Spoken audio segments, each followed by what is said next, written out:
What's going on, everybody, and welcome back to Comic Breakdown. If you guys are new to the channel, do me a favor and hit that sub button, hit that notification bell, make sure you're not missing any of the awesome content that we have coming out. With this video, we are jumping into X-Men's Marauders, issue number 1. This story will be picking up after the events of Marauders Annual, issue number 1. If you haven't been keeping up with that, the Immortal X-Men, X-Men Red, go ahead, check out the links in my description as well as the top of this video. When it comes to the X-Men, we have been covering almost every single issue. This story is written by Steve Orlando. The artist is Eleanor Carlini. The color artist is Matt Milla. And we are given Bishop and Kate Pryde. With the two of them coming together, what they have done is reform the Marauders, having Aurora, Somnus, Tempo, Dakin, and Psylocke. Be sure to buy the comic, support the industry, and with that being said, let's dive into this breakdown. Alright gang, so as we dive into issue number 1, we are picking up right in the craziness, taking us to Jackson Hole, Wyoming. We currently have an individual by the name of Fever Pitch. He appears to go nuclear, unable to control his powers. This is where the Marauders show up on scene, stopping the local authorities from actually taking this guy out, because that's their go-to. If we can't stop them, if we can't control them, we might as well just put a bullet in their head. Without hesitation, we have Bishop, Psylocke, and Kate Pryde going into the fight. Using their powers together, they are able to get in, get close, make this real personal, and be able to save this mutant. This is what the Marauders are all about. Going out there and saving any mutant, bringing them to Krakoa, to their safe haven, an opportunity to start again. That is exactly what the Marauders stand for. It is a new beginning, a new hope, the second chance. And though Kitty Pryde is now the captain of Marauders, there is something that she still needs to take care of. Back in Marauders Annual issue number 1, she was given a old Mysterium box. At the time, we really didn't understand the significance of what this box meant, because the only information that we really got is that it was 2 billion years old, and it was inscribed with her own handwriting. And inside the puzzle box was a map. As Kate Pryde goes and follows this map, it leads her to one individual. That individual is Cassandra Nova, Xavier's homicidal sister. As Kate comes upon her, what she finds Cassandra doing is harvesting organs from the island of Krakoa. Because if you go deep enough down, Krakoa has organs. But Kate Pryde has come to find out what the heck is going on, why this box led me to you, and what is the purpose of you doing all of this organ harvesting. And we learn that the box, it contains the first blood spilled, letting her know that their past is much richer than they know, and that the last of the first mutant of the second generation, they still fight for life.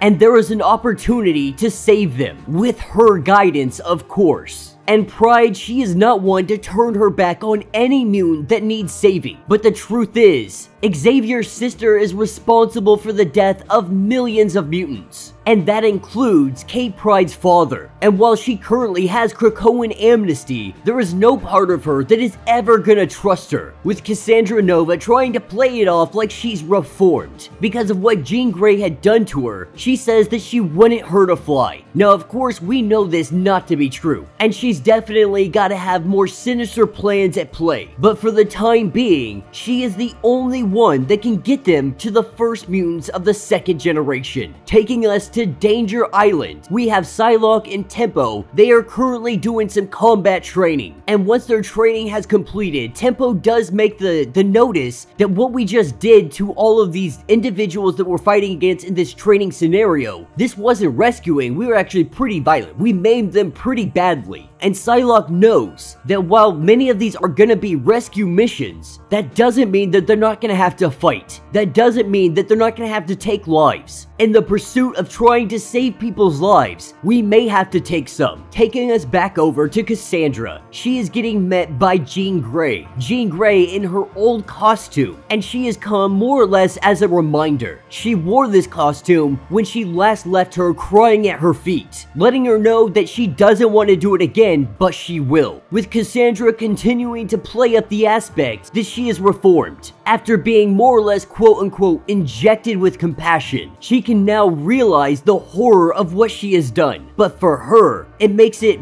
just that much more enjoyable than when she felt nothing at all, as she cleans up all of her tools after harvesting the organs from this island. And no one's really saying anything about this. And while no one's really brought this up, they're not really asking her questions on why she is harvesting organs from the island. Right now, she's got a ship to catch. Taking us to the Boneyard. This is where we have Bishop meeting up with Aurora. Bishop really wanting to make sure that Aurora is sure about joining up on the team. She definitely wants to be there for Dakin, but the other part of it is she has seen so much death when it comes to X Factor that she is ready to save some lives. Picking us up with Dakin and Somnus. Dakin has been more or less reliving everything that happened with Brimstone Love. Dakin is getting the opportunity to just end Love's life over and over and over again, being boiled from the inside out. This is his opportunity to have that payback, the opportunity to try to let go of some of this anger, with Bishop letting everybody know that it's time to board the ship, that Cape Pryde has a surprise for all of them. As they get on the ship, Bishop is already not happy. A lot of people don't know who this is, but Cassandra Nova has joined the Marauders. Bishop knew this was coming, he hated it then, and he doesn't like it now. But for those that don't know, she lets it be known that she is responsible for killing a few million mutants. She does say that this is a light rain compared to the blood at the washed hands of, say, Apocalypse or the gene thief known as Sinister. Both of them were welcomed onto the Quiet Council, while she was given house arrest. And I'm not gonna lie, she kinda does have a point here, because if Krakoa is supposed to be the place of amnesty, it's supposed to be your second chance. When you let people like Apocalypse, like Sinister, onto the Quiet Council leading this new nation, the idea that you would take someone like Cassandra Nova and put her on house arrest, it really looks more like favoritism. It looks like there is a huge bias, but nonetheless, she has come to help the defenseless. And they are gonna start by looking for the first of them. And while Nova spins this story, Psylocke cannot help but use her powers on Nova. Cassandra more than willing to give up this information to show her exactly what she wants to see. As Psylocke peers into her mind, she sees that Cassandra Nova is telling the truth, or at least she believes that she is telling the truth. The first generation of mutants, they are imprisoned by the Shi'ar Empire, their longtime allies,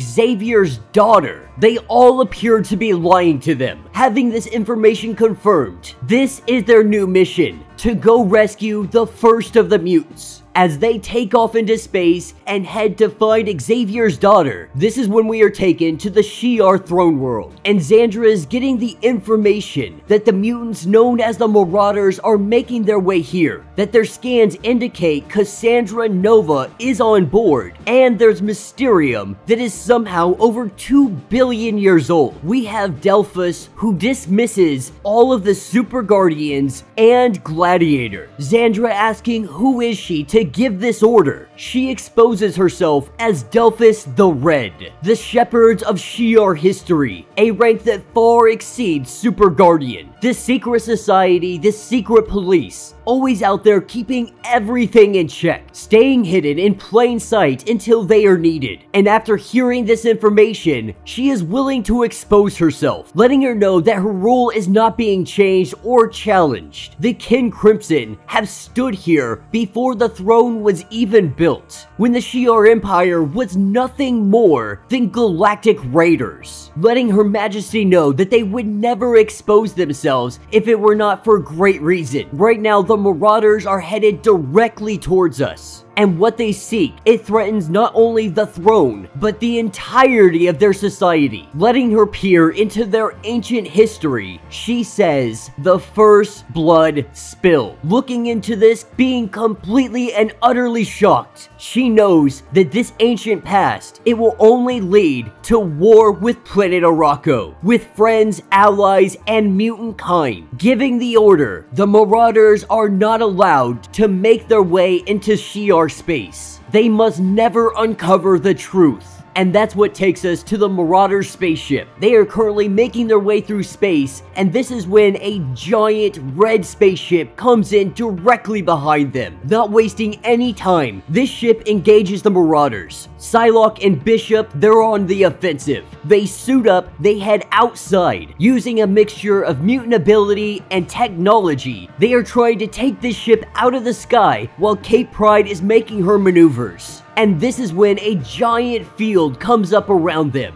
Pryde does her best to try to phase through this thing, but it might as well be adamantium. Unable to get through, this is when the hole is breached. Psylocke and Bishop are thrown inside as our heroes are ready to take on whatever is about to hit them. This is where we see Eric the Red. Alright gang, so as we pick up with issue number 2, we have a conversation between Xandra and Delphos the Red. Xandra being very uncomfortable with the idea that they are sending an armada after the Marauders to take them out. The mutants have always been their allies, but right now they are stuck between a rock and a hard place. Because if the Marauders do come here and discover the secrets that they are hiding, it will lead to inevitable war. But also taking out the Marauders could lead to the very same thing. Xandra is just so conflicted, but at the end of the day, she does understand that there will be less bloodshed if they do not uncover the secrets. And so far throughout these stories, they have alluded to what this actually is. We have no idea what actually happened. Willing to take the lives of the Marauders, it has to be something of huge significance. Delphos the Red also letting it be known that she is seen to the rescue of Deathbird, and those responsible for her abduction, they will soon face justice. And these moves, they concern the Empress. Delphos the Red is taking these liberties into her own hand. She is not asking permission, she is just doing things in the way she sees best. She is also concerned because both Deathbird and Gladiator bent the knee when she came into the room. Xandra is beginning to see the Crimson Kin as a threat to the throne, as a threat to the power in the Shi'ar Empire. This is when we are taken over to the Marauders. Eric the Red has found himself on their ship, creating a bubble around them in space. This has created a kind of atmosphere, but it's also locked them into place. It makes it to where they have to have this confrontation with Eric the Red, and he has come with his final warning, letting the Marauders know that they need to give up this endeavor. They need to turn their ship around, and they need to go home, because if they don't, he has been given orders to execute all of them. And Eric the Red, he has no time or patience for any of this, saying that he has watched their species grow for such a very long time and they never amount to anything. So much so that they don't even know what that Mysterium puzzle box actually is. The Marauders unwilling to stand down and go into retreat. We see Eric the Red activate his hard skins. As we see this battle commence, we get a little bit of knowledge of what hard skins actually are. Now, the Crimson Kin, they were able to discover a local population capable of bending the light force to their very will. Using Shi'ar science to hone this in, they were able to harvest their genes and it yielded the hard skin. This is a genetic therapy that allows each Kin Crimson Noble to wield red light force with but a simple thought. This is a product of 1,000 years of experimentation. It can turn one Kin Crimson Noble into a giant army with one simple thought. All of these hard skins, they replicate all of our Marauders. But luckily, they're not really able to replicate all of their powers and abilities. So while these hard skins, they are formidable, they are not undefeatable. With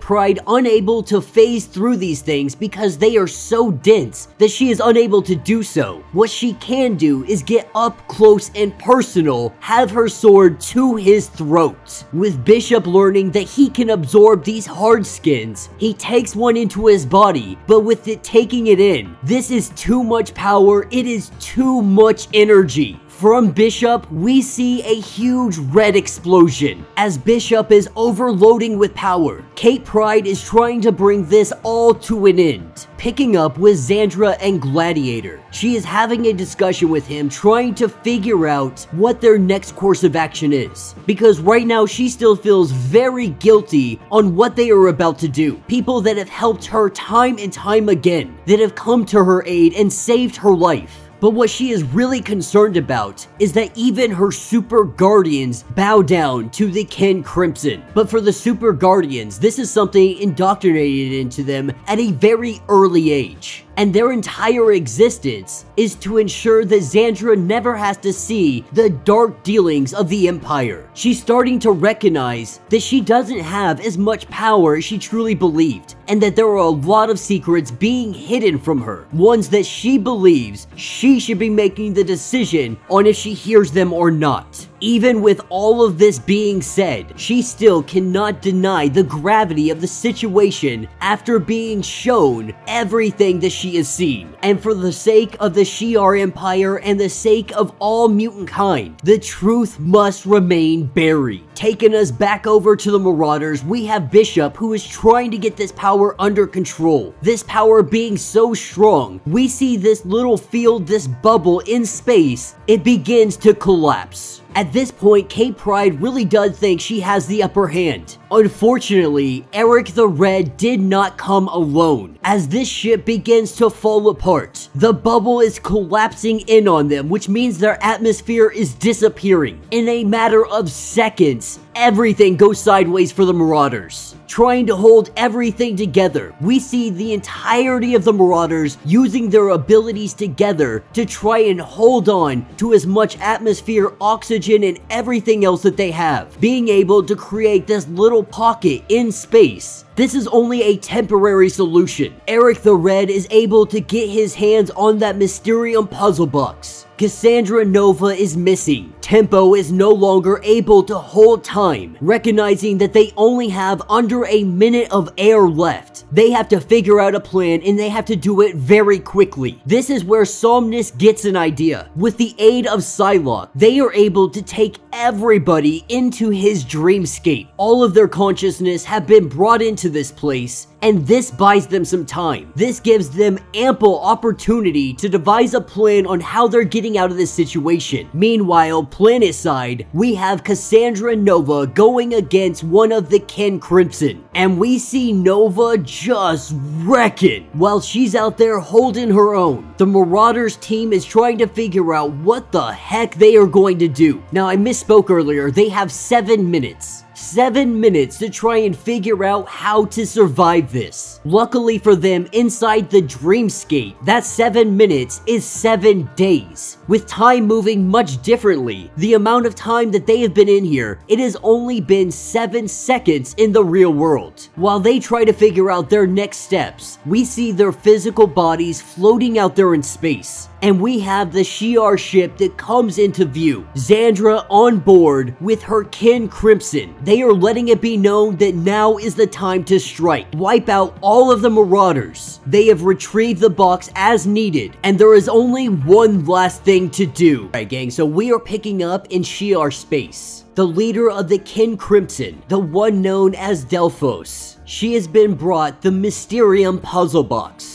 While our mutants, they didn't really understand what this box was. It appears that this organization, they know exactly what this is. All of this leads to what they refer to as the shameless truth of the first blood spilled, wanting to stop this information from getting out no matter what the cost. What looks like might be happening is that Kin Crimson, they might be going for the throne. And what better time with Deathbird more or less across space. We did cover Secret X-Men. If you want to find out what happened with her all of this time, go ahead and go check that out. I did cover a video on that one. While they have all of this plotting and scheming going about, one thing that they did not anticipate was Cassandra Nova currently beating the crap out of one of these Kin Crimson. Not just him, but the dragon as well. They are quickly learning that they are outmatched. When going against the likes of Cassandra Nova, they are getting stomped. And Digging through their minds, she is able to find a whole slew of information in the upper orbit of this planet. This is where we have the ship that the Marauders are being held on. While it appears that they are all sleeping, they are all in a dreamscape where time is working differently, giving them an opportunity to really figure out what they're gonna do next. All of them recognizing that they're gonna have to think of something very quickly if they're actually gonna get out of this. Back on the surface, Nova, she is making this guy disappear under his own gravity. With his death, we see the dragon come out of left field, knocking Cassandra, but she gets back up on her feet. Digging deep into the mind of Pryde the dragon, we see early days where Pryde is really getting teased, not being able to talk correctly, digging deeper and deeper to find out the true secrets behind this dragon, being able to read DNA, seeing genetic memory. Cassandra knows exactly what this dragon had done, lobotomizing a symbiote for weaponized blood. Now this blood is beginning to eat the dragon itself. Cassandra might be an absolute lunatic, but she sees herself as the stepmother to Krakoa. Because of this, she will do anything to protect it. With all of this being done, she heads off to find the Marauders. All of this time that they spent inside of there, they really haven't come up with any kind of answer. Even with Tempo having the ability to be able to speed think, when they all wake up, they're surrounded by guards and they just wing it. As they are able to disarm some of these guards, this is where we see Gladiator. Filled with confidence, everybody is blown back. Trying to battle him, they see that they are outmatched in this fight. With Tempo doing a Hail Mary pass, she grabs hold of Gladiator's hand and she turns the time on it to a millennia. It took all of that power just to turn his hand to dust. But using that amount of power, she is currently tapped out. Lucky for them, we have the arrival of Cassandra Nova. And of course, Gladiator, he wants to melt her on the spot. Cassandra, of course, she just taunts him. She teases him. She makes him throw a punch. But they get interrupted by the Empress, asking Gladiator to stand down and spare her aunt. This is when Kate Pryde, she takes the opportunity to explain what has been going on, to explain why they came out here to begin with. That puzzle box had told them the first generation of mutants were being held by the Shi'ar Empire. The Marauders are not gonna let this drop. The Empress being willing to hear all of this out. Cassandra Nova, she spills everything that she knows. After getting in the mind of the Kin Crimson, she learned of the first blood spilled, of the Shi'ar and mutants who spilled it, and that there is a chronicle telling the whole tale. As Kate goes on about the puzzle box, they no longer have it. The Marauders believe it is lost in space. But one thing that is clear, there is a chronicle. This is when Dolphus the Red calls out to all of the nobles, letting it be known that the Empress has been compromised by her mutant blood. As things look like they are about to break out, Xandra lets it be known that she is in charge, that she alone sits on this throne, and that they will no longer hide secrets from Krakoa. Dolphus the Red goes to interject, and Xandra puts her down, letting her know that she has stepped out of place far too many times, telling Gladiator to go and lock her up, dealing with her later on when they come back. What she wants is the Kin Crimson now disband, believing that they have stepped out of their place far too many times, that they are more of a threat than anybody else. The Chronicle, Xandra knows exactly where it is. It is at the crag. As they head off in a ship, Xandra lets it be known that they are going to do whatever it takes to patch things up between the Empire and mutantkind, letting them know that if there was blood spilled, if they are holding the first generation of mutants, the Empire will do anything that mutantkind asks of them, that they will be able to name the terms. This is the Empress really trying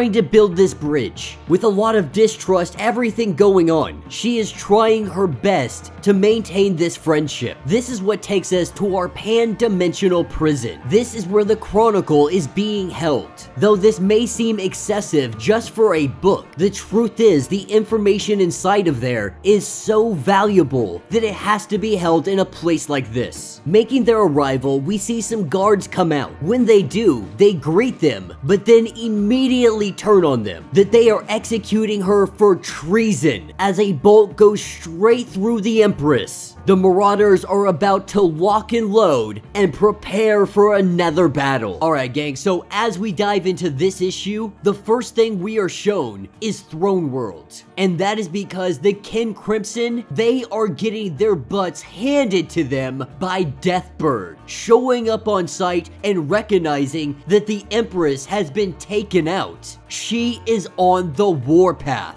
But when it comes to the Marauders, they are currently making their way to the Codex, if you will. A book that holds all of the secrets of the Kin Crimson, what they refer to as the Chronicle. As the Marauders are making their way through all of the forces of the Kin Crimson, we see Kate Pryde taken off of the board, jumping in the way to help Bishop out. She takes a blast, and this seemingly kills her. Bishop telling her that was a stupid thing to do to begin with because he could have absorbed all of that. But she couldn't be sure, saying that hard skin, it runs on thought. It could have been rigged with some kind of poison idea, but the mission is still on, saying that she would die for their history, and this is something that she meant, telling Bishop to keep digging. This is where the Marauders, they let loose. Now we're gonna talk about the death of Kate Pryde at the end of this, because mutants do have resurrection, and it is odd that Bishop and all of the other Marauders, they act like this is some serious thing, acting like Kate Pryde dying is a big deal, as if they actually lost her. But our Marauders, with the help of Cassandra Nova, they are able to get inside of this place, get inside where they are hiding this book away. As they get inside, they see that this is something different than a book. There is a beating heart. It is inside of this enclosure, being kept safe and hidden away. And that heart, it starts to form into a person with a healing brain that can handle any memory download. They regrow this individual to update their records, and then they slaughter him to save the file. This is billions of years of torture, or at least so the Marauders think. But this individual, he is of the Kin Crimson. This is not torture, he says. This is a sacrifice, one that he willingly makes to preserve their history, but not the history of mutant kind, to preserve the history of the Kin Crimson. Psylocke wasting no time, taking her dagger and plunging it into his back. She takes full control over his body as they go and try to sift through billions of years of memories. They try to find exactly what they are looking for, and digging deep into this guy's mind, what they find is a mutant society, a thriving mutant society, long before humans first evolved. Billions of years in the past, we have one of the first mutant societies known as Threshold, a golden age for mutant kind. One day, stumbling upon them is the prehistoric Shi'ar Empire.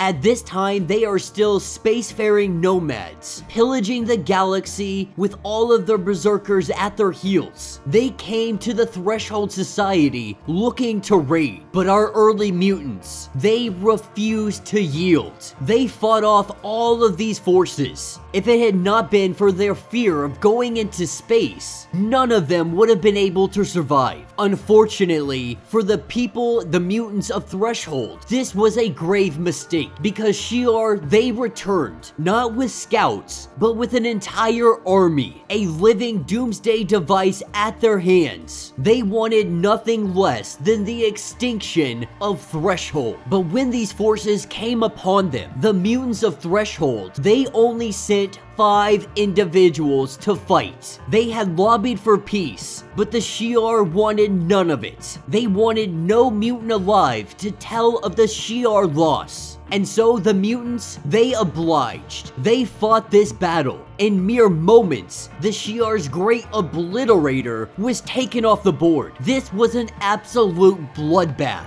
This was the first blood spilled, both mutant and Shi'ar Empire, because the truth is, what the Kin Crimson had been trying to hide all of this time was their loss, was how they were defeated by these mutants of Threshold. This is how the Kin Crimson had been born. The survivors, they vowed to hide the defeat and any more to come, so that history would show that the Shi'ar Empire has never been defeated. The Kin Crimson, they monitored Threshold from this point forward, judging all of their strengths, watching as Threshold became a true force. But by the time a noble had been selected to embed themselves onto Earth, somehow Threshold disappeared. Eons had passed until we saw mutants resurface again, and so the Kin Crimson, they kept watch over this planet. When mutants did come back again, they ensured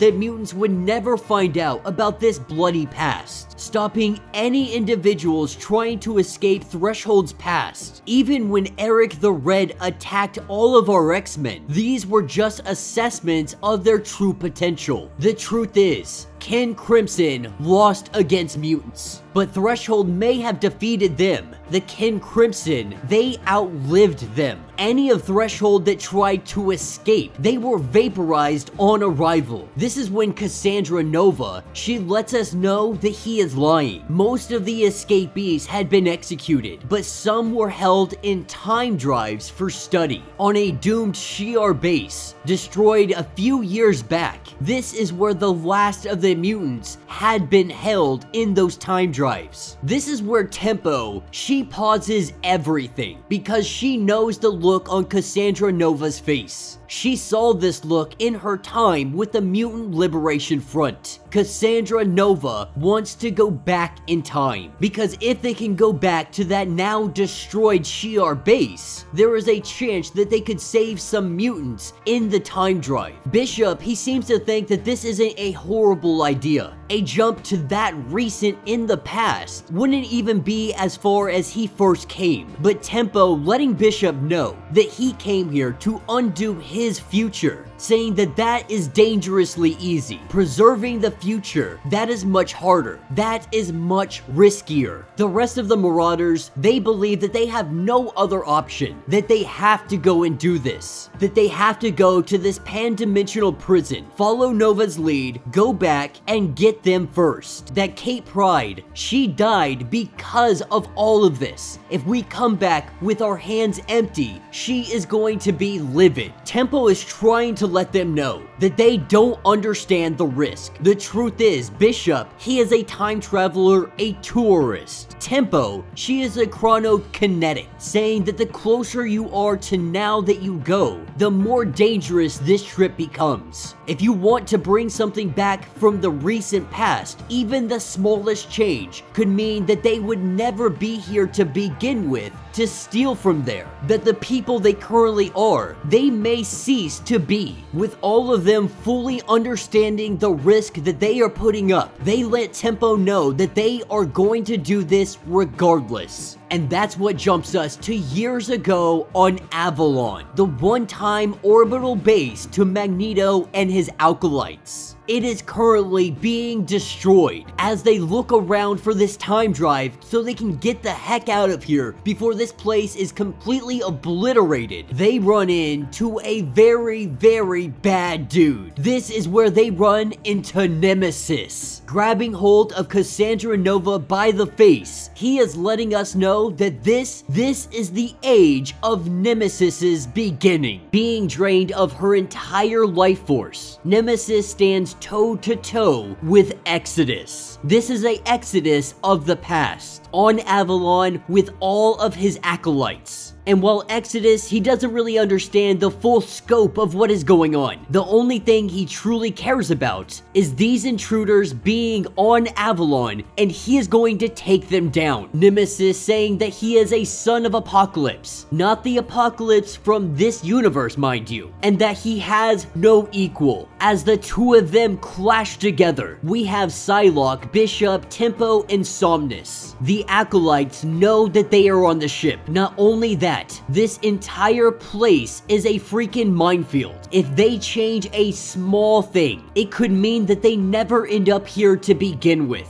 which would mean no ancient mutants are rescued, and nobody knows what the present world will look like when they come back. Bishop letting Tempo know that they will keep the timeline intact, and they will also find the Thresholders, that they have already lost so much, and they will not lose anymore. But at this point, they don't really know what direction to go, with Psylocke eating a little bit of boost fruits. This is kind of a quick power-up for her abilities, while the others distract the Exodus cultists. She eats the fruit, and she goes tracking down after the time drives. And this is when Cassandra Nova, she has a symbiote wrapping around her, while Somnus and Tempo go against the Acolytes. We are learning that Cassandra Nova had saved this little symbiote from the Kin Crimson laboratory. The two of them made a pact together, and so keeping Cassandra Nova alive, we see the symbiote come out and go directly for Nemesis, going by the name of, I believe it's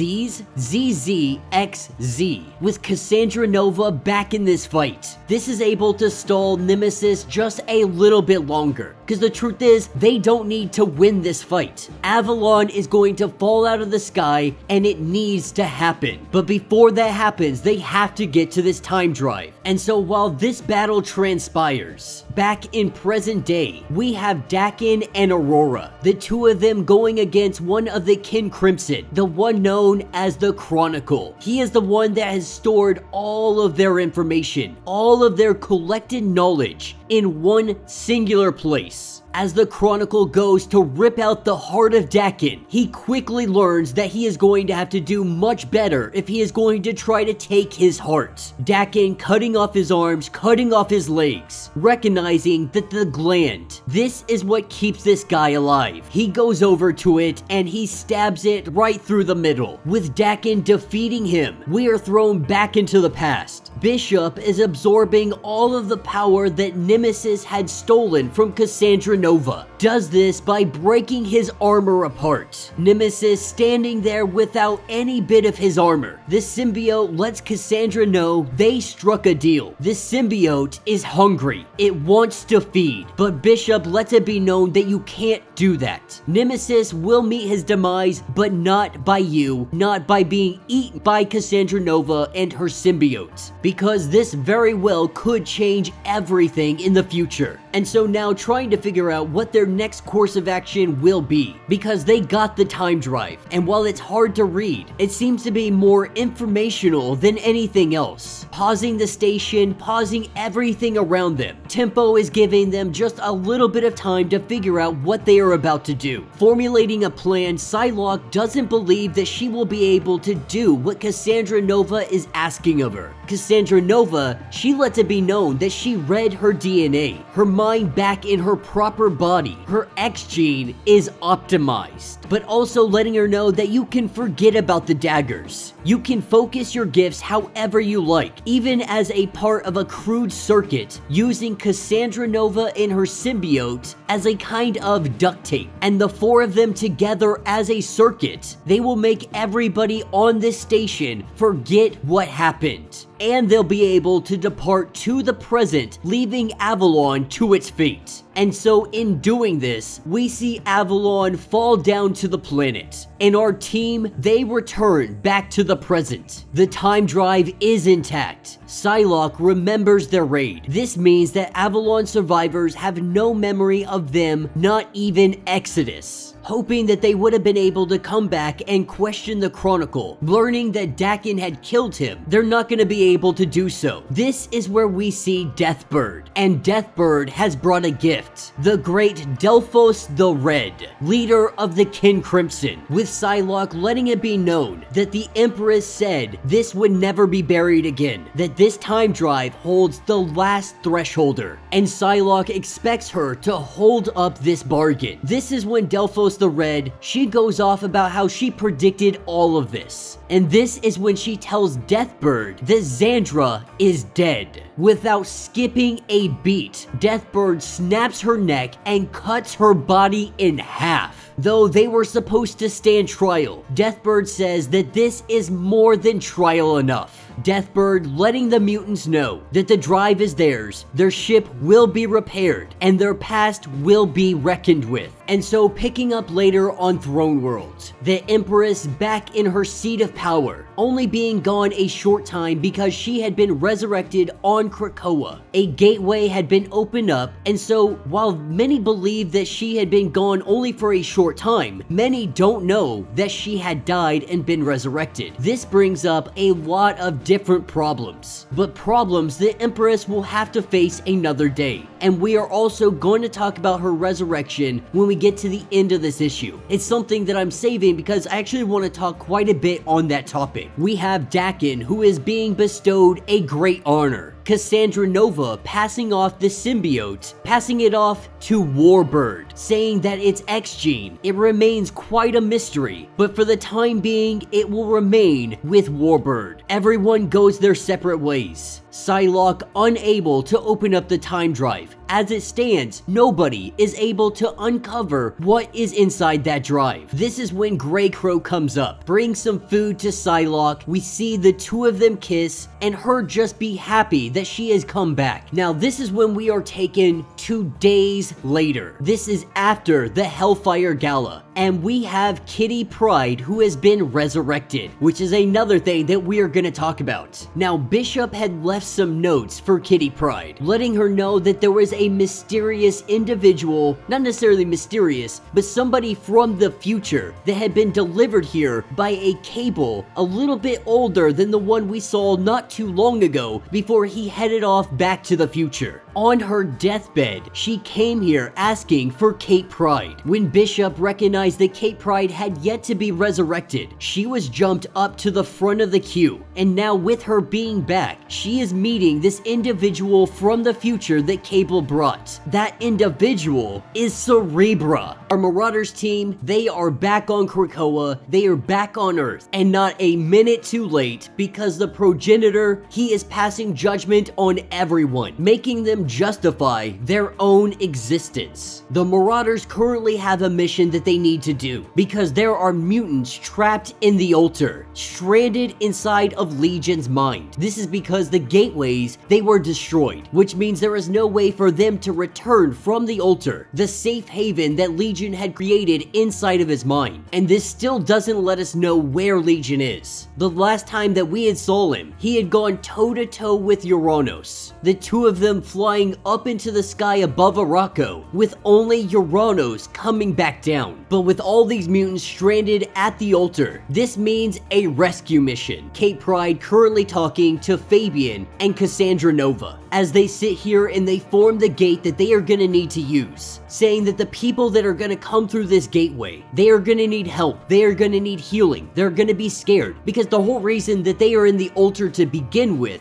is some kind of chance at healing from their trauma, being judged by a god, being told that they might be the reason that humanity is going to get wiped out, that the entire planet will be obliterated. It's a lot to carry on your shoulders. And that's what takes us to Hellfire Bay. That is where we have Birdie. Now Birdie has been helping Aurora with her more or less multiple personality disorder. And Birdie has just recently learned that Somnus can drop all of them into a dreamscape where time moves much slower, which means 10 minutes in the real world. Inside that dreamscape, it could be hours. And so this is all Birdie is asking for, to gather the crew of the Marauders, put them into this dreamscape, give her 10 minutes, you guys can go rescue whoever you want. It's gonna take about that amount of time for the gate to grow anyway. You can call Birdie a combat psychologist. She is the one that used to keep Sabretooth calm. Her gift she refers to as the glow. Empathy, telepathy, taking thoughts, feelings, and memories, and being able to help people to heal from their trauma. And since she has been working with Aurora, Aurora believes that maybe, just maybe, she can help everybody else. This is when we go into the mind of Bishop, being shown exactly what the Celestial had shown him. He is sitting down with Malcolm and Randall, his old crew from back in the day, or the future, depending on how you look at it. Now, he knew this was a test. He knew that this was the Celestial. He is one that usually knows exactly when he is, where he is, and so it wasn't easy, or it wasn't hard for him to figure this out. But what they are asking him is, why haven't you resurrected us? We were your teammates. They died fighting next to him. Why aren't they good enough for this utopia? Why is he here and they are not? The truth is, for Bishop, he is not waiting to resurrect them because this world is too good for them. He wants to make this world good enough for them and then bring them back. That this world isn't good enough for them. This is something the Celestial threw into Bishop's face. And while he may not like to admit it, it was pretty traumatic for him. But that is why Birdie is here, to help him, to heal him, to help him move past all of this, so they can focus on the mission. That's when we jump into the mind of Aurora, her and all of her different personalities. The progenitor appears to her as an individual by the name of Headlock, the Celestial saying that you should be able to prove why you deserve to live. Now, Aurora, she's not hearing any of it. Using her mutant ability, she blasts the crap out of this projection into her mind. The truth is, Aurora doesn't care about his judgment. She has been working to better herself all of this time, and she is not gonna let some god come in and try and ruin this. Jumping over to Tempo, she is having a conversation with Sumo. Of course, this is not in fact Sumo, this is the progenitor, asking Tempo, why did you allow Sumo to die? Why should Tempo get her happily ever after, and he does not? But she knows deep in her heart that Sumo made his own choices. He didn't know what it would cost him, but he made those choices of his own mind. But because of her mutant abilities, she fully understands the cost. There is a reason that she doesn't just go back and change the past, because if you're successful, most people don't even know about it. But she is one that always remembers, going back to the days when she was part of the Mutant Liberation Front. Her and Sumo weren't really that close. They got ambushed, nuked every single one of them. She tried to warn Sumo, but he demanded that they change the past. So both of them, they went back. Sumo stopped them, saved both teams, saved Cable. The timeline had revised so their mission never happened. But the next time that they ran into X-Force, Cable had shot him in the head. She doesn't want to justify why she doesn't go back into the past, but this did make her rethink things, and she is going to be really trying to push for Sumo's resurrection. That's when we hop over to Psylocke, the progenitor coming in the form of Sinister, which is a very cruel thing, because Sinister is the whole reason that she no longer has her child. Sinister had been keeping her child's DNA hostage, that way that she would do his bidding, especially when they were part of the Hellions team. And so she didn't even give this Celestial a minute to speak. As he laid there dead on the ground, he spoke anyway, letting Psylocke know that you're supposed to convince me why you should be spared, taunting her, trying to get underneath her skin. But the reason she believes she deserves to live this life is because she finally has her body back. She has the possibility of making some kind of difference. She fights in the names of those that she has lost, and that includes her child. She is not giving the progenitor a justification. She lets the god know that on the battlefield, that is where you will find me. That is where you will find my justification, where she will stand against the god until she can stand no longer. That his actions are an intrusion, and she will make this god pay in blood, glaring in anger, but nodding in approval. Jumping over to Somnus, the progenitor had come as Jean-Paul,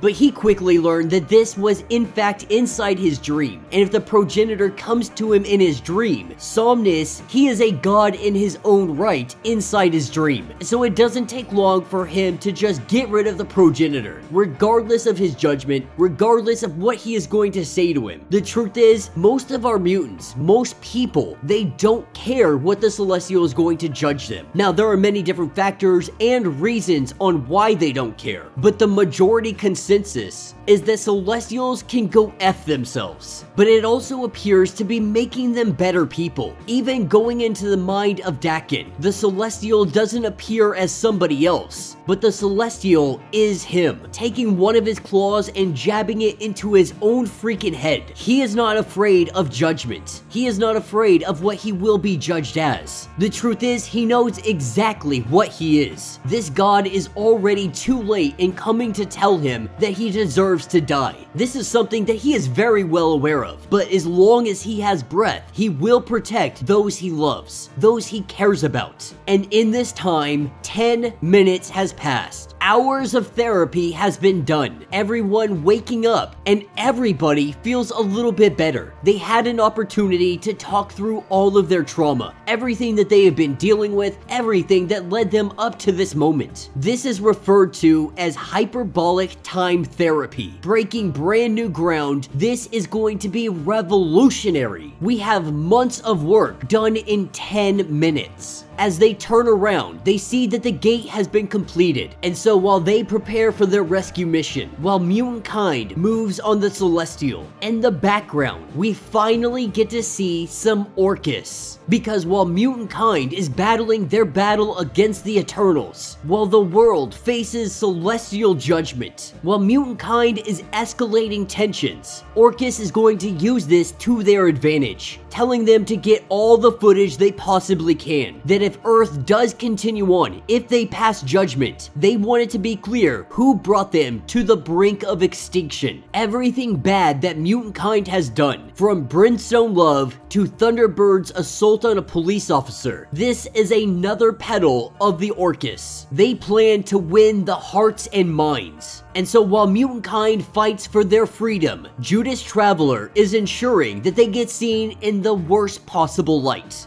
Up with Kitty Pryde and Cerebra. Cerebra finds herself still trying to adjust to the past. If you guys remember, in the last couple of issues, we have seen her arrive at the hands of Cable, being on the brink of death. Cable brought her back to a time where they would be able to resurrect her if she did die. They do bring up Judgment Day just for a moment. Kitty Pryde saying that they are on the eve of judgment, but Cerebra refers to the progenitor as something of the past, so we can assume that this is taking place after judgment has already been had. She does find herself adjusting to this place, coming from the year 2099. A lot of things seem a lot more analog, and she had read the history of the X-Men, the history of Krakoa. She never thought that she would be one of the individuals coming back in time seeking some kind of haven. But the gate that they are currently planting, this is the gate for Bishop to be able to come on the new Marauder. That way Captain Commander can be at two places at once, more or less. But what they want with Cerebra is for her to examine the time drive, the time capsule that they brought from the past, the one that is supposed to be carrying the mutants from 2 billion years ago. And now that her abilities have more or less been restored, she should be able to scan it for anything that is inside. Meanwhile, we have our Marauders team who has made their way to Captain America, Nebraska, having Aurora, Somnus, Dakin, and Psylocke.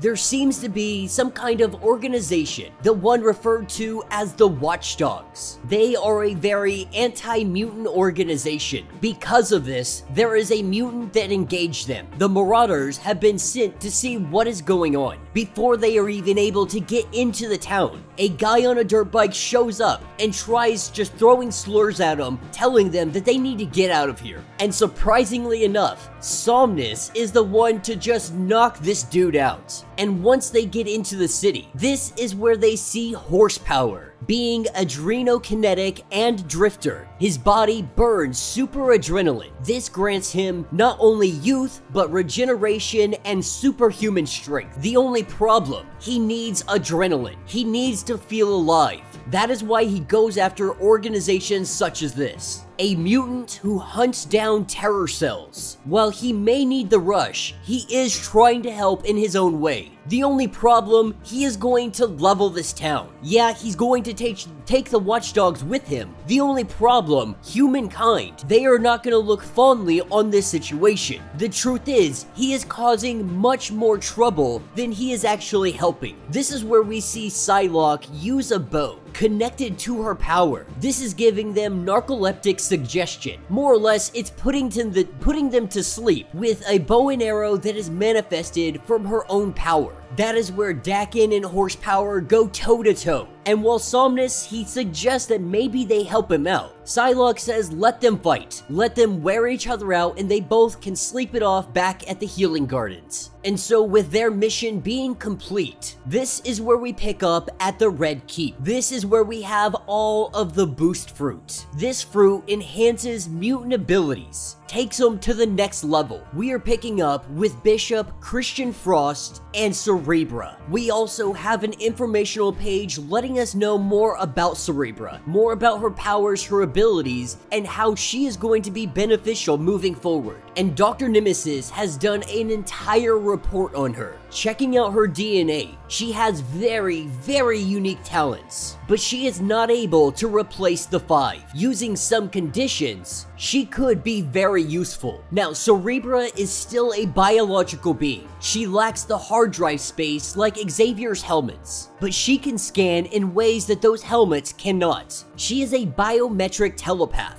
She can read DNA, manipulate X genes, as well as a host of all other psychokinetic skills. The biggest question, can she save the Threshold members that are locked away inside the time drive? And in theory, she should be able to. Not just the data, not just the minds, but the DNA as well. And so from there, she should be able to reassemble the broken pieces so that they can do their resurrection. He believes that given an egg, Cerebra could even implant both mind and DNA instead of their current 2-part process. And this brings up another question. If she were on the Marauders team, could she scan the entire team and save them if they were out on mission? This is still highly debated. Not really sure if she is capable to do such things, because it is all a matter of space. Believing the most that her mind could truly handle, at least unaided, is 1 mutant, maybe 2 at the most. But we have Boost Fruit. Boost Fruit could give her that extra boost that she needs. There is no doubt if she ate some, she could very likely take on more mutants and be able to scan and save more. And so at this point, she is trying to eat the boost fruit and she's trying to save the people inside the time drive. She believes that there are 3 of them. She can already feel her power starting to increase after eating the fruit, letting them know that it is time to get the egg ready. This is when we are taken over to the Arbor and we have our billion-year-old mutant coming back to life. Breaking out of this egg, we see that it worked, appearing only to be 1 member of Threshold. At least that is what we see at first. But then we see this 1 individual break down into 3. This is where Kitty Pryde introduces herself and the other members of the Marauders, letting these mutants know exactly where they are and that they are in a safe place. Also letting them know that they died and they have been resurrected. They kinda did a plug-in for the English language so that they could understand one another. As they're trying to really come to grips with this new world that they are living in, they don't understand words like mutant because they referred to themselves as the enriched. And while they are very happy to find themselves here on Krakoa, they also recognize that everything is different. The base technology, the culture, everything has been rebuilt. She goes on to let us know that for all the power of Threshold, it was terminally ill. Escape was their only hope, not a where, but a when. As their world had burned, they had gathered the last 3. We have Thea. She has a mastery of local gravity, which can pierce time itself. Then there is Crave, a mutant with the ability to consume anything he chooses to survive. And then there is Amass, the one with the ability to combine them into a unified one being. Together, they lived inside the time capsule. Together, they could live in there for as long as they would want. With Crave's ability, they could eat forever. They launched themselves not knowing where they would land, just hoping that when and if a future society does really come up, that they would be found. But Thea does have a question. After it has been so much time, how do you even know about Threshold? This is when Cassandra Nova gives them a little bit of an information dump. This is when our new mutants, they learn that the Shi'ar Empire has truly thrived. The ones they referred to as Void Birds. They finally built the empire that they so desperately strived for. But now the question remains, how long have we been in stasis? Tempo letting them know that it has been 2 billion years. Everyone having a telepathic communication. All the Marauders talking amongst one another inside their minds, a little bit concerned that this could be a Ken Crimson trap. Because how could there be no evidence whatsoever of Threshold ever existing? How could there be mutants before humans ever existed? A question many comic readers have been asking themselves. But even Bishop knows that on a time scale of 2 billion years, it could easily have erased Threshold's remains. Anything that was there, it would be nothing more than stardust. But showing no signs of deception, visually, psychic, or otherwise, they have no reason to believe that they are with the Ken Crimson. But Thea recognizing that these guys need a little bit more trust from them, this is where she starts to share more of their loss. Threshold was a nation of mutants, what they called the enriched, prone to wonder, slow to anger, and quick to defend.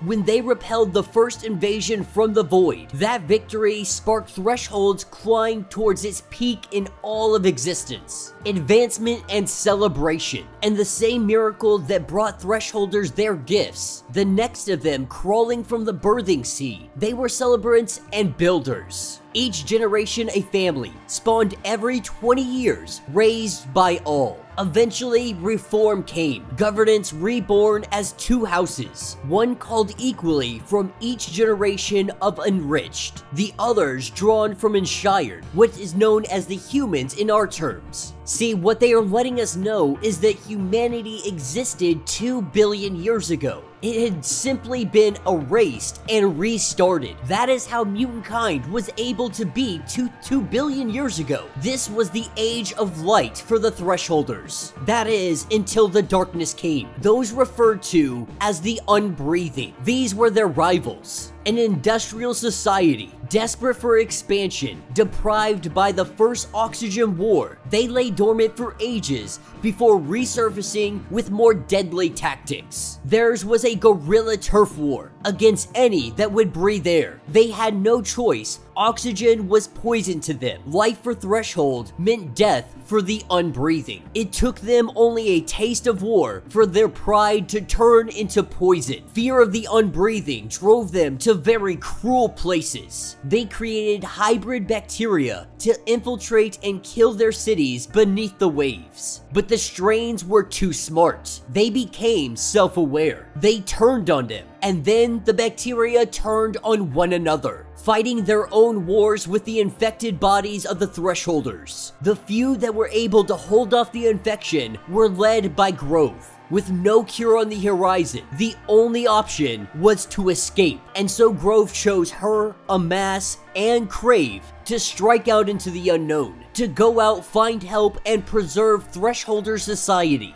And so they fled into the time drive. But all of this is still very hard on our Thresholders. For them, this war was just moments ago. It may have been 2 billion years, but when they put themselves inside the time drive, they were still very much at war. Their home was burning, and so none of this is easy for them. But they came here for aid. The only question, will Krakoa answer this call? Without skipping a beat, Kitty Pryde lets us know that Krakoa Nova will answer this call. They will help without question. But the other Marauders, they are a little bit concerned because saving them is one thing. Saving an entire society, that is a whole other thing in its own. This is when Cassandra Nova decides she is going to chime in, while Kitty Pryde sits here and says that they are going to help them no matter what, that they are going to save Threshold Society. They will figure out all the time issues of time travel, so on and so forth. But Cassandra Nova, she is very much concerned because she believes that they are being thrown to the wolves. She knows exactly what they are going to be facing when they go back in time. Cassandra Nova had peered into the mind of our Thresholders. She saw exactly what this hybrid bacteria is, and the mission that they are being volunteered to go on will easily lead to their demise, because they would be going to the past to face monsters that once conquered the globe, or they will conquer the globe. It is their future and the mutants' past. Cassandra Nova, she knows them all too well because these are the sibling bacteria known as Aurica and Sublime. Alright guys, so as we dive into this issue, we are picking up on Threshold 2 billion years ago when the sibling bacteria was in full effect, taking out every single line of defense. We learned that there was a defector, there was a traitor to the people, an individual going by the name of Nightfont. This is who led the Unbreathing, the enemies of Threshold. He led them into battle, trying to reignite what they called the Oxygen Wars, fearing that this may be the end of everything. That is when they put into effect their bacteria weapon, except it didn't have the effects that they thought it would. It attacked anybody and everybody, turning against one another. The sibling bacteria hated each other, hated what they were, hated what they had become. This is when Thea, Amass, and Crave got sent into the time capsule, waiting for a future where mutantkind may have survived. And that's what brings us to present day. The Marauders team sitting here having a conversation, and many of the Marauders team, they are questioning the mission because they're about to go on a mission where there are world-conquering germs. For Kate Pryde, this is an easy decision. Automatically, her answer is yes. We're gonna go into the past, we're gonna save Threshold. But the other members of the team, they are not so sure about this, feeling as if almost they are being thrown to the wolves. That this idea of going back 2 billion years, it shouldn't be a split-second decision. And Pryde lets them know that this is what we do. This is the point of the Marauders. We do not answer to Krakoa, we do not answer to anybody. We are here to save mutants. Which means if there is an entire society of mutants that are about ready to be taken out 2 billion years in the past, she feels obligated to go back and at least try to save some of them. One of the bigger questions, if we save Threshold, what does that mean to our present day? Does that erase Krakoa completely? Would it overwrite our own histories? Would we exist if we did this? But Kate Pryde is fairly confident that saving these Threshold members, it doesn't necessarily have to bring an end to Krakoa, that it doesn't have to undo the present day. But the decision has been made. They are going to plan, they are going to take the precautions, and then they are going back 2 billion years. In the meantime, our new Threshold members, they are enjoying Krakoan life. Crave not eating for all of this time, at least not real substance food. He is gorging himself on everything that Grey Crow has to offer to him, from the food to the plates to a freaking handgun. Crave is devouring everything while he munches down, almost eating the bar itself. We pick up with Cassandra Nova and Amass. And Amass is a little bit disappointed. At one point in time, Threshold was the size of a continent, and now mutantkind, they only have an island. She really believed that they would have come much farther in 2 billion years, even if society had to restart. And she reminisces about the past, saying that back then they treated her almost as if she was a thief, with a mutant ability to merge together with other mutants. Many of them didn't see this as a great gift or ability. They saw her nothing more than a body snatcher. And she even goes on to say that if she really tried, she could probably merge with Krakoa itself. And she does say that there is something very familiar about it. And we have learned recently that Krakoa, it was one of the first beings that the Celestials had found on Earth. In fact, when the Celestials made landfall on Earth, they found Krakoa there, a system going through the entire planet, and they molded the machine specifically off of this. In a roundabout way, Krakoa the island, it is the predecessor to what the machine is today. And that is what takes us over to Thea and Tempo, the two of them discussing the new life that they have. As Thea sits on the shoreline, reminiscing about the past, thinking about how Threshold members, they very much were not fans of the water. The unbreathing came from the water, which made it very, very dangerous. But Tempo does let her know that us going into the past, this is very much a leap of faith.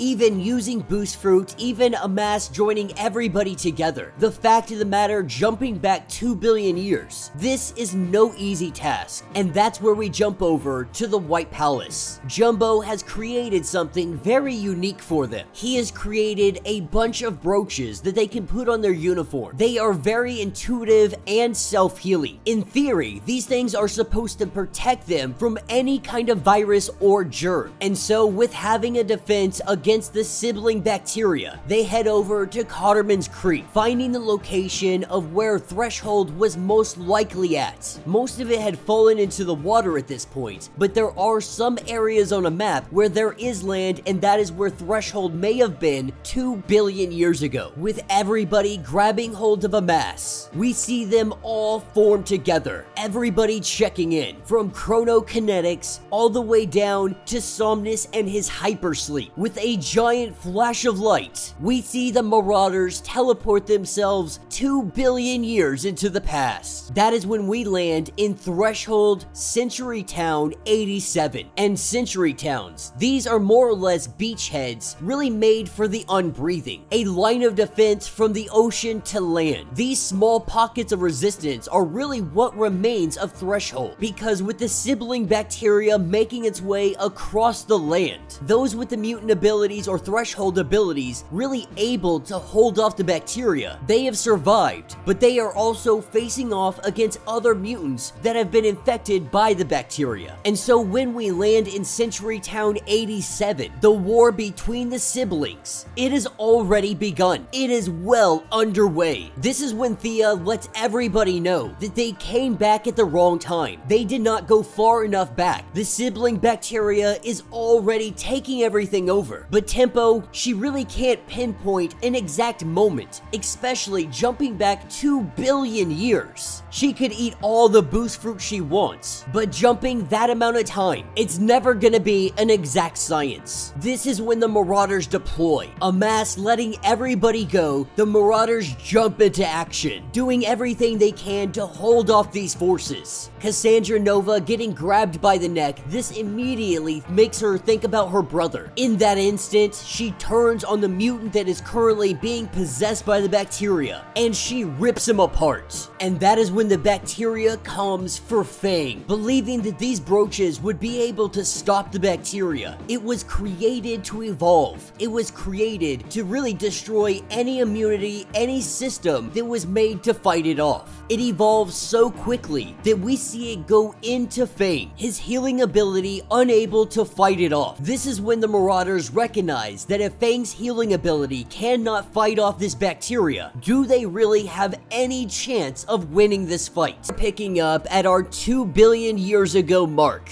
we are at the mid-water zone, and we have Commander Nightfont. They are getting word that the germs have spread to Century Town 87. You see, the unbreathing, now that this mutant bacteria has been released, they wait for the bacteria to make its way through whatever settlement is nearby. Once they have become a weakened state, once the mutant bacteria has taken out a good amount of them, that is when the unbreathing make their attack. Because every site that Sublime and Archaea attack, they weaken it, leaving its people vulnerable. This is their chance to reclaim the surface. to reclaim everything he says that was stolen from them. That is what takes us to Century Town 87. FANG has been taken over by Sublime, and Sublime, indulging itself in all the memories that FANG has, learns the truth of where they come from. But Sublime doesn't really care. While it is teeming with information, the truth is Sublime has one goal, and that is to kill Archaea. That their battle will rage for an eternity if that is what it takes. That obliteration is the only way out. At this point, they have recognized there is no saving FANG. That is when Somnus, he grabs hold of him, taking him into the dreamscape. He finds himself face to face with Sublime. With the swoosh of his hand, Sublime is wiped away from him, coming in and giving him a hug. He is letting him know that he is sorry, that Sublime got a hold of him, got into his body, that there is no saving him right now. Somnus simply didn't want him to feel what they are about to do, because the Marauders team, they have to vaporize him. If everybody falls this day, there is no coming back. But if they can get home, they can resurrect him. At this point, they're recognizing that they made a very dumb mistake, that they should have never come here. They came ill-prepared, not knowing what they were going to stand against. They have only been here for a couple of minutes. They find themselves already on the defensive, with Bishop letting it be known that they need to find an exit, and they need to do it now, with Pryde letting it be known to be careful using telepathy, that it may not be secure. That is when the Unbreathing arrive, what they call an eruption team. That is where we see Crave being the first one hit. Almost instantaneously, we see him die, dead by what they call a choke staff. It causes instant deoxygenation, taking all the oxygen out of the body in a split second, with Archaea hacking their telepathy, Sublime and the Unbreathing all over them. They have to find a way out. This is where Aurora goes to flip the table, essentially blowing up the entire street. She had agitated the molecules. With this giant explosion, this gives them the opportunity to run. That is where we see a mass is grabbed hold. Someone grabs his foot, unwilling to stop, unwilling to go back for him, saying that he knew the risk, that they all have to leave, that there was a chance he could still be rescued. Amidst this entire fight, we also see that Kitty Pryde is somewhere missing, but that is what takes us to hours inland, currently using a hologram to hide them from any outside influence. Bishop saying that they barely survived the landing. How do they intend to fight against this? How do they intend to save Threshold when they can't even save themselves? With Crave being dead, a mass now missing, and Kitty Pryde also not among them, missing without a psychic trace, at least if Cassandra can be believed. But Psylocke is unable to track the captain either. They are losing people very fast. This is where we see Grove. This is the leader of Threshold. This is Helix home. This is life's last holdout. This is when they go to show the Marauders what is left standing. As they make their way through here, that is where they see the puzzle box, the one from Kitty Pryde, but this one is much younger. And while it is younger, it is still many millions of years old. A kid in comparison to what Frost had found back on Krakoa. The Thresholders letting them know that this was what they call the seed. It was discovered deep within their birthing seed. They are saying from this came all Thresholders, human and mutant alike. And while the seed may be very precious, it's not going to help them win back Threshold. They have a weapon that might. They call it the Daymite. Weaponized light to counter the Unbreathing's dark force. They believe that this could neutralize or possibly destroy the night guns, the weapons used to deoxygenize them. This is a weapon, but it's not a final weapon. Of course, many Thresholders, they're a little bit skeptical on using a weapon of this magnitude. After they had created Sublime and Archaea, after creating the bacteria that now is wiping them out, using an ultimate weapon of any kind, it puts them at pause. But they go on to let us know that Archaea has infected their birthing seed. Every 20 years, their last-born generation gathers in the seed to spawn the next. Each generation is raised by all those above it. their whole society is their family unit. And so, unless the sea can be freed, Threshold's end is assured one way or another, with Tempo saying, for a little bit of clarification, that they all get together and they do a type of spawning, almost like fish. But the Thresholders let us know that it's more like the fish have copied them. While procreation happens once a generation, intimacy is still very much a much more common thing. Their insurgency had begun with those who could repel the bacteria. They held the sea, at least until Archaea infected a mutant with a special displacement gift. And so what they're saying is that Archaea is holding the children hostage. That is where Psylocke, she becomes irate. If anybody understands a child being held hostage, it is Psylocke. Her entire tone changes. She is ready to do whatever is necessary to take out the bacteria. Moments ago, she was a little bit in doubt, but now she seems fit for forever combat, with Bishop saying that he might have an idea, saying that Archaea and Sublime, they are microscopic, but they are alive. They are clouds of cells. Cells with a charge. Normally, he can't touch that type of energy, but they have one last boost fruit. The fruit will help him absorb the cellular energy in the water. Every bit of her in that area would die instantly. One fruit, one shot. With Kitty Pryde and Amass currently MIA, Fang and Crave are dead. Not knowing if this is going to be brave or stupid, they're not going to know anything until it happens. That is what takes us to the mid-water zone. We have Amass who is being held prisoner, but Amass appears to be talking to itself. What they are hinting at is that Kitty Pryde was absorbed into Amass. This is only more solidified when we see Commander Nightfont come into the room, quickly recognizing that Amass finds itself telepathically shielded. Nightfont is the defector. Once upon a time, he was of Threshold, but now he finds himself a commander with the Unbreathing, starting to understand exactly who Nightfont is. As he talks to Amass, he says that Threshold, they like to act like they're civilized, but they don't respect its enemies. They say that the Unbreathing are primitive, but the culture, he says, is incredibly complex. The language alone encompasses senses that Thresholders could not even begin to understand. Long before they first crawled from the sea, he says that the Thresholders are the true trespassers. The oxygen wars aren't about turf. Their air literally poisons the Unbreathing. That this is a fight for survival. He also goes to say that they have a final weapon. A weapon that will set fire to Earth's oxygen itself. Taking off his helmet, that is where it is revealed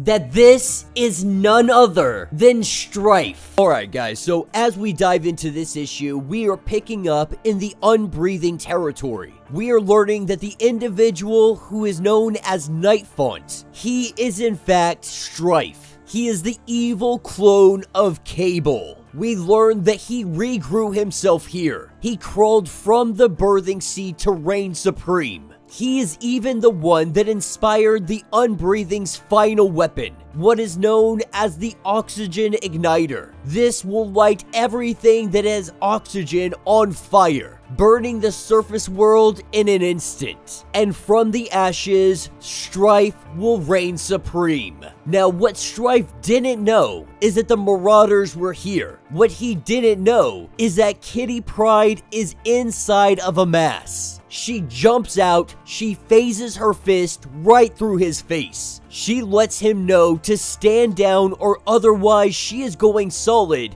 and she is going to take a core sample from his brain. With Strife asking Kitty Pryde what a girl like her is doing in a time like this. Quickly turning the tides of this, saying that being intangible, it doesn't mean much against a telekinetic. As he prepares to rip her apart atom by atom, Amass jumps in to save the day, bonding himself with Strife, holding on to him, giving Kitty Pryde the opportunity to run away. Having no time to argue, we see Pryde take off. she sends out a distress to anybody that might be listening, letting them know exactly what is going on, letting them know exactly who is responsible, that this final weapon may not be finished, but the Unbreathing are gunning for everybody. So at this point, she doesn't care who is listening. They have to end this war with Archaea and Sublime before they are destroyed by an even bigger war. That's where we pick up at the capital of Threshold. We have the rest of the Marauders team, we have Thea, and we have Grove. This is the last holdout that they have. Archaea is pushing against them, throwing every single Thresholder that she has, using every single mutant ability until she breaks through. But they only need to hold out until the rest of the Marauders team figure out how to bring down all of this, starting at the Birthing Seas. As they look around, this place is pretty much deserted. But there are still individuals. There are still little tiny mutants coming out of the water. Archaea is still holding on to control because the one that controls the Birthing Sea controls future generations. This is where we see Sublime come in. Bishop thought he may be able to eradicate all of the biological beings that are in here, that he would be able to get rid of Archaea and Sublime. We have a giant explosion with Kitty Pryde showing up to the capital. She comes in and she starts laying down the hate. Bishop's suit, it is broken. The giant explosion was him. He was able to free the Birthing Seas, but he doesn't know for how long. As Sublime continues to throw everything that they have, we see them fall into the Birthing Seas. As mutants start to grab hold of Cassandra Nova, this is when she throws her suit off. Sublime and Archaea a little bit confused. By all appearances, it looks like Nova is giving herself up. Both Archaea and Sublime, they can very much sense her power. A mutant that is willing to give herself up. One that they could use to conquer everything. The rest of the Marauders, they see this and they know that they have to stop it. That if Cassandra Nova gets grabbed, it is game over. It is a whole new extinction level and nobody is going to win. But what Cassandra Nova is doing is bringing them in close. As both Archaea and Sublime, they begin leaving Thresholders all across the globe. They are all rushing towards Cassandra Nova. The two of them are battling over her, but they are also connected to her. And Cassandra Nova, she is a supernova. That is where we see the energy explode outwards from Cassandra Nova, touching every single mind of Thresholders. What Cassandra Nova has just done, she has lobotomized every single one of the Thresholders. She has purged all of them of both Archaea and Sublime.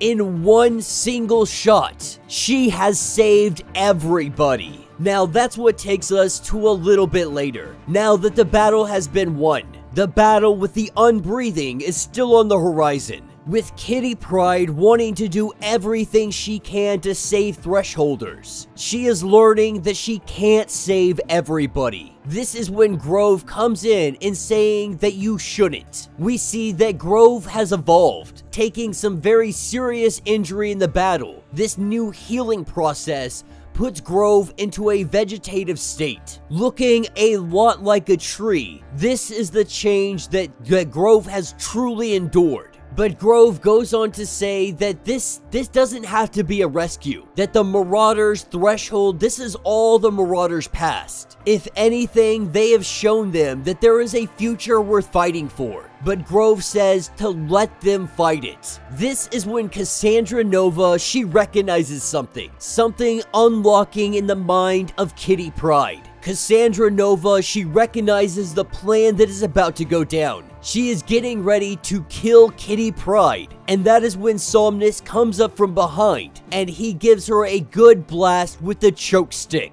A weapon of the Unbreathing to put down any mutant. You see, Kitty Pryde had been playing Nova the entire time. This was never about redemption for Cassandra Nova. They buried this plan deep inside of their minds. They kept it protected. This is when Kitty Pryde lets her know that there are two things. First of all, Emma Frost, she says hello, and that they did need her for a little bit, but at the end of the day, she is responsible for killing Kitty Pryde's father. There are some things that she shouldn't be able to get away with, this being one of them. She had made a plan with the Thresholders. They made a secret pact that if the Marauders helped them out, the Thresholders, they would hold her here. They would hold Nova in Threshold's 0 cells. And so from this point forward, Cassandra Nova is going to be imprisoned 2 billion years ago, as Tempo and Thea say their goodbyes because they have formed a relatively close relationship. We see them make their exit,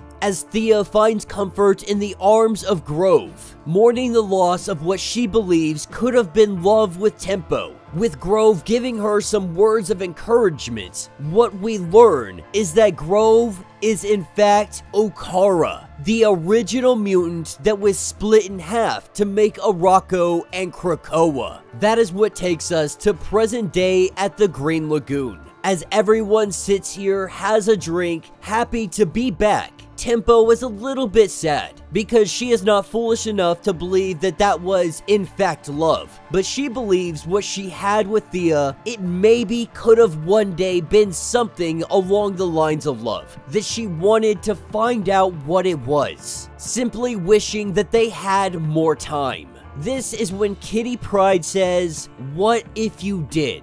Now, in present day, there is nothing left of Threshold. Nothing but 3 backups and a little bit of DNA. They weren't able to save all Thresholders, but they had just enough to remember them, being able to resurrect Thea, Amass, and Crave. That this is enough to celebrate what was and to be part of what will. Against history, against the rules, and against all odds. If you were to ask Kitty Pryde, she would say that this is one hell of a rescue. Here, looking at this map, at the top it is written the first blood spilled. Thinking to herself, it seems the first blood spilled between us is yours. This is what Cassandra Nova had said to Kitty Pryde. The first blood spilled, dry and withered 2 billion years away. Cassandra Nova being encapsulated in her prison 2 billion years ago. But still, this doesn't help her with this map in the slightest. This is where we have the arrival of NIGHTCRAWLER. She is letting Kurt know that she doesn't know what she's gonna do.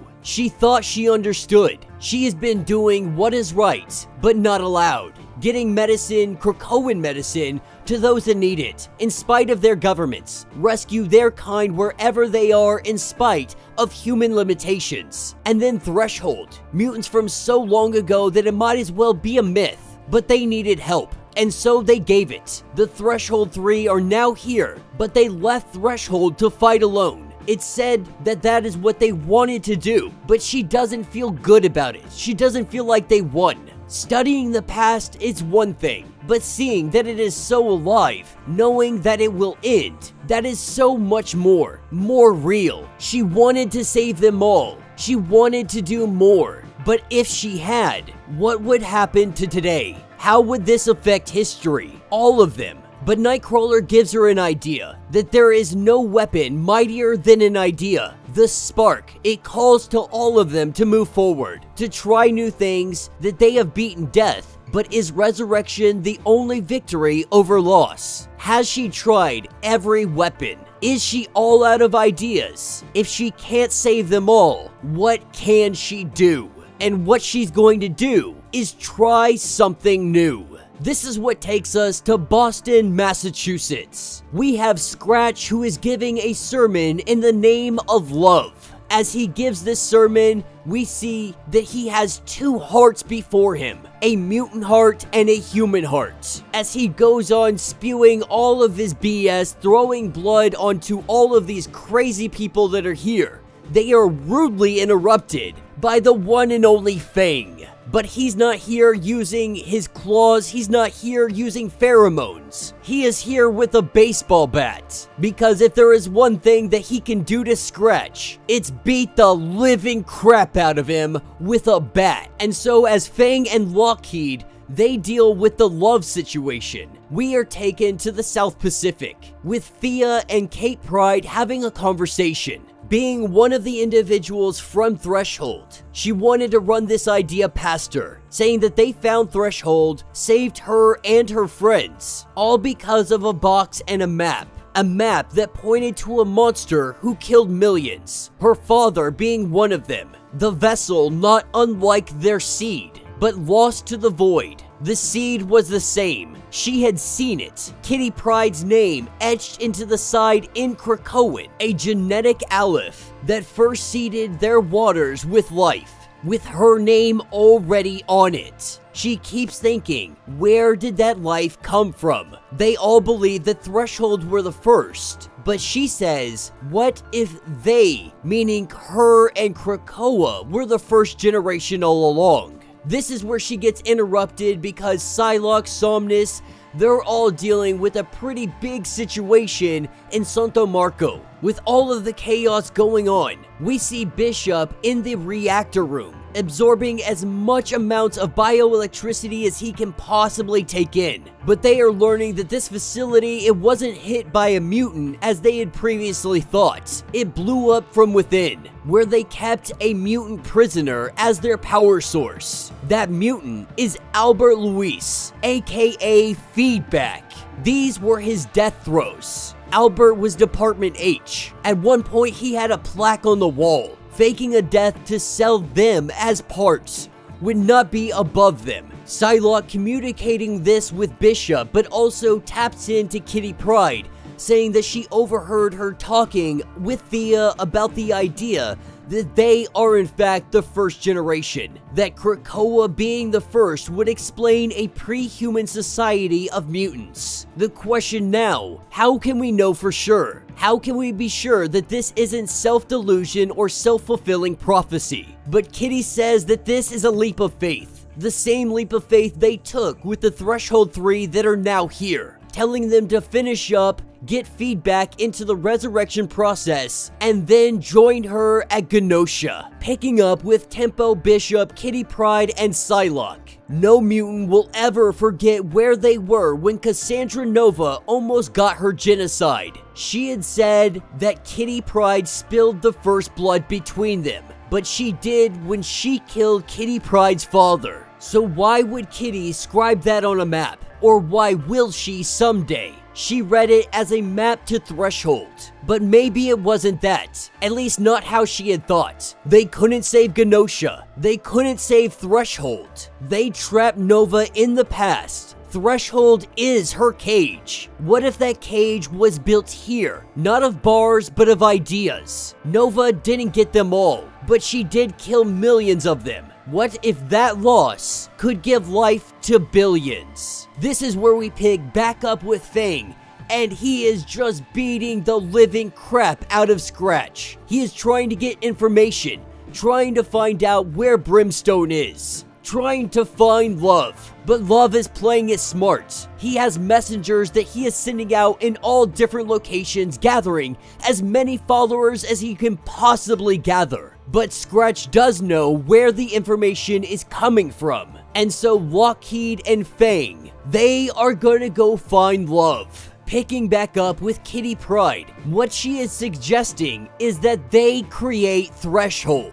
She is suggesting that they were always going to, because she does listen to Tempo's time talk. The Ken Crimson tried and failed to eradicate the Thresholders. For them, that loss was the first blood spilled. But for her and all of Krakoa, this was Nova's first blood spilled. Genosha, all of its mutants are up for resurrection, but its humans are not. And all the bodies that are still here, why are they settling for a graveyard? This is where Bishop begins to smile. Not sure if Psylocke's going to like the plan that she is about to hear, but he says that he showed up a long time ago. Lots of variables have happened since then. He wasn't sure that this moment would ever come, even if he did read about it as a kid. Kitty Pryde going on to say that Krakoa means trying what is new. Their former enemy is now their island home. A nation had died here on Genosha. A new nation can be born in its memory. And all they need is one hell of a mutant circuit. And so she invited some friends. The first friend being Polaris. But physics is just the start of this. Tempo letting them know that they just don't know. They don't know that this is where Threshold's seed is built. Telling Tempo that she could look ahead. But of course, this is something that Tempo simply isn't going to do, because looking into the future, usually you erase the future, no ripple is closer. With Kitty going on to say, why not take the future into their hands? Polaris can shape it. Cerebra scans the DNA in the ground of Genosha, plus a little bit more. They fill up the box, they send it back, and then time, nature, and evolution, that brings them Threshold. This is where we also have the arrival of Wicked. Wicked is key to this. Threshold believes it came from that box, and mutant technology can do that, but so many lives were lost here, they're not going to touch them without asking. But Wicked isn't their only missing piece. They need Cerebra. Not only that, but Aurora as well. And so as they go to retrieve her, somewhere in San Francisco, running a little bit late, Kitty Pryde hoping that she is going to make her father proud by bringing back an entire civilization, or birthing a civilization depending on how you look at it from the time aspect. That is what picks us up with Love. Fang breaking down his front door, bringing his associate, Mr. D. The two of them are about to take down Brimstone. Alright gang, so as we dive into this issue, we have Brimstone Love and we have Fang that are going toe to toe. Off in the distance, we have Johnny D who is simply watching. Fang telling him to join in, to come and help him in this fight. Even Lockheed is a little bit upset that he's not getting in this. Johnny D saying maybe the squid in his chest might be Team Love, but Johnny D is still all in for Fang. So we're just seeing that Fang is still in the same position that he has been in. He is battling against Love, but more importantly in Genosha, that is where things are really kicking off. We have Polaris, who is creating the Mysterium box. This is the seed. From this and all of Threshold will come, with Thea telling her that she has created a holy moment. Her and Tempo holding hands.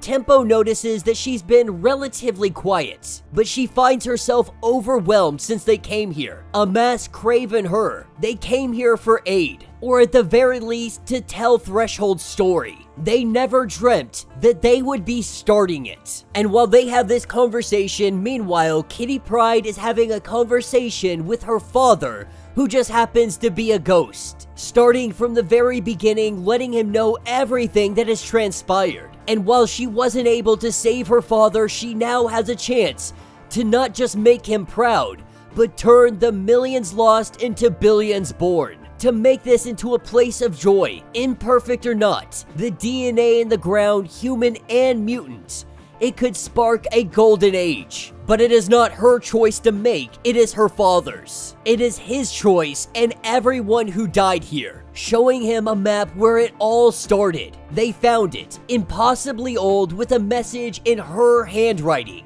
saying the first blood spilled. They thought it was a failed genocide, but it could mean the blood they spilled to create Threshold. She thinks it means life.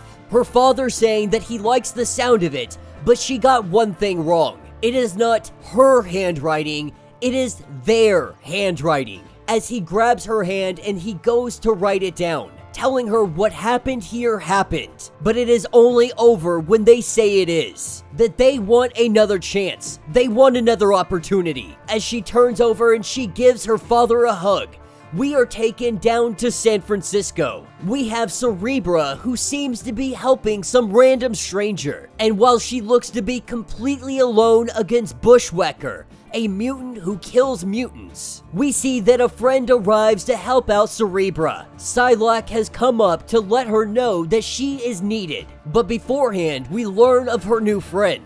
And this new friend is a mutant. He has a mutant gift to find water. Now, this guy has no idea who Cerebra is. They have only met for like 7 minutes. This guy had only just recently made the news, so the others are curious on how Cerebra even knew about him. And while his gift is limited, it will grow with his bloodline. And in time, his great-grandson will be her North Star. Decades from now, he will be an Omega-class navigator, able to plot a course anywhere and anything. And together, they will lead the X-Men of 2099 to paradise. And so what Cerebra is doing is just making sure that the bloodline of her fellow patriots, her comrades, her X-Men in arms, she is making sure that their bloodlines are sufficient and they make it to 2099 to offer them a little bit of protection. This is her way of being connected to those that she left behind. As we pick up with Johnny D, Fang, and Love, we see that Fang has pulled off one of the horns of Love, broke that thing clean the freak off, and he has given it to Johnny D. With this, Johnny D was able to create just a little gift, a little voodoo doll that allows him to control the original. With Johnny D handing over that little voodoo doll to Fang, Fang throws it up in the air and Lockheed sets it aflame. This is where we see Brimstone Love just completely incinerate. As we jump back over to Genosha, they are creating the mutant circuit, starting with Polaris, and then Cerebra, ready to read and input local genetics, having Wicked getting the ectoplasmic medium ready to receive DNA, having Tempo readying that medium so that they can travel, and then Thea, ready to hyper-compress their enriched ectoplasm. And this is where we see the giant helix that is erected. As Kitty Pryde takes that note and she puts it into that Mysterium box, they are about to get started. With a giant light coming out of that box, it snaps closed. Everything poured into it, ready to be planted, ready for it to be the seed. We see them thrown all the way back 2 billion years ago, before Threshold ever existed. She takes that Mysterium box and she plants it into what will be the birthing sea. And she says the Krakoan laws: respect this sacred land, murder no man, and make more mutants. That's what picks us up sometime later now that Kitty Pryde has returned back to her own time. She is having a conversation with Emma Frost, because Emma Frost is the one that led her down this path to begin with, never knowing what it would inevitably lead to. The two of them are having a toast. They have just secured Threshold and Mutantkind, but Emma Frost never told us why. What inspiration, what nudge, what emotional presence made her want to do this. Like Exodus's favorite, as she walked through the garden, she came upon an epiphany. Not her first. This was a vision that she could not shake. The whole island a garden, and she was in the grove. Regardless of that, tonight is for everybody. Tonight is for the Marauders crew. It is for Mutantkind. It is for Threshold. And so is tomorrow. And that will be the end of this issue. So let me know what you guys think down in the comments. You know, the Marauders line has been a little difficult to follow just because of all the time travel, bringing people back 2 billion years ago versus now versus the future versus Cerebra coming from 2099. There's just so much going on in this comic. So you really have to slow down, you have to take it page by page, you really have to understand what is going on. And what is happening is that Mutantkind, humans, we all existed. They learned about Threshold believing that that was the first mutant civilization, or at least that is what they believed. But eventually the information came forward that Threshold wasn't the first mutant nation, that Krakoa, the X-Men, they are all the first mutant nation, that Threshold technically comes second even though it is 2 billion years ago. And that is because of what just happened in the last issue and this issue. This is Ouroboros, the snake eating its own tail, because Threshold could not exist without mutant kind. There would be no civilization 2 billion years ago. The groundwork for that would have never been laid. And who knows what mutant society would be today if Threshold had not existed 2 billion years ago.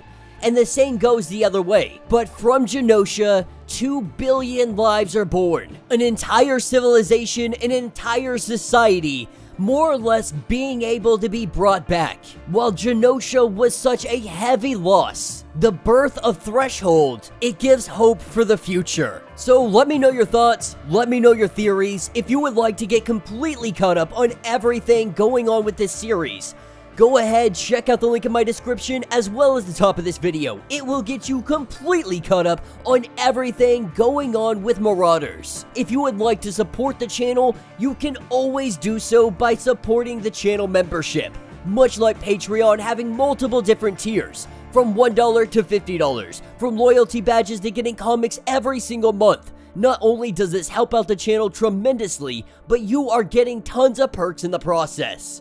If you are unable to do this, do me a favor, subscribe to the channel, like this video, hit that notification bell, and with that being said, until the next breakdown.